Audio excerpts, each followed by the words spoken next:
kakauwi lang po talaga. Asan po kayo pumapasok? Dito lang din po sa, sa Bulacan. Meat shop. Fresh Yes. option meat shop. So ano po yan? The aircon, no? Aircon kayo, no? Yes po. Wow. Fresh kept fresh. Right. All fresh. Pati yung mga tindera fresh din po. Ilang taon na ho kayong walang asawa? 8 years. Kaya pala fresh na. Naghiwalay po kayo o byuda ka na? Hiwalay lang po. Kasal? Sorry. Kasal po kayo? Hindi po. Ilan po ba anak? Hindi kayo nagpakasal? 3. Hindi ka nag-request sa kanya na ligawan mo ako ulit? Tapos pakasalan mo ako? Hindi na po. Mas okay na pong single.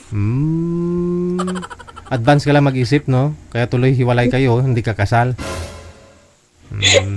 Sir, pagka halimbawa, kung nagpakasal ko tapos naghiwalay, di hanggang ngayon, pasan-pasan ko pa rin po yung apelido na. Yun lang, no? So, ngayon, gusto mo pa rin ikasal? Gusto mo maranasang ikasal? O wala talagang balak magpakasal? Pakasalan? Akong meron man.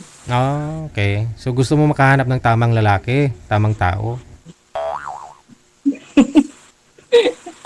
Ilang taon ka na po ulit? 49 po. 49. So, ilang taon pong lalaki ang gusto mo? Ay, gusto ko mas matured. Mas matured sa akin. Matured yung mukha.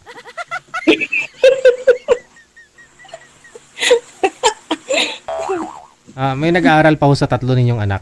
Wala na? Ay, po, meron. Mayroon pa. So, tapos wala pang may mga asawa? Nag-aaral pa lahat. Lahat. Mabuti kinaya mo, no? Saan yung tatay? Nagsusupport naman po yung tatay? Yes po. Pero may pamilya na? Yes. Pinakasalan niya ho yung bago niya? Hindi rin. Ay, hindi rin. Nangulay ka lang siya. Nangulay ka lang magaganda. Okay.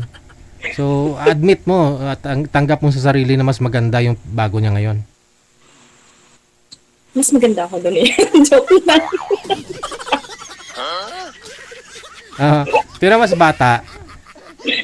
Hindi, mas ahead siya sa akin. Siya almost 5 years. I think. Okay. May dati ring asawa. Parehas po sila. Di kung masaya naman si pagsasama nila, bakit naman hindi, no? Okay lang naman po yun. Mas masaya nga po pagka single. Oo. Saka, Kasi, siyempre, hanapin mo na rin yung para sa'yo, no? opo naman po. Lahat naman tayo may karapatan na maging masaya. Correct. Sige. So, ilang taon po ang gusto mo? Kasi sabi mo, matured sa'yo. 49 ka. 49. 50. Ganun. Bala na po kayo, DJ. Dapat may trabaho din at saka pakasalan ka. Yes, of course. Okay. So, hiwalay lang po ha. Hiwalay po na hindi kasal. Ganun. Okay, sige.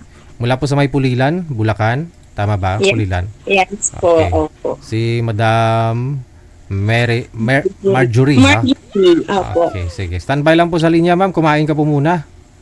Yes, correct po. Thank you. Bye. Gabi-gabi mong mapapanood 7 hanggang Fresh from the farm, no? Ang mga karne na kinakatay nila, no? Kaya fresh yung mga karne, fresh na rin pati yung mga nagtitinda.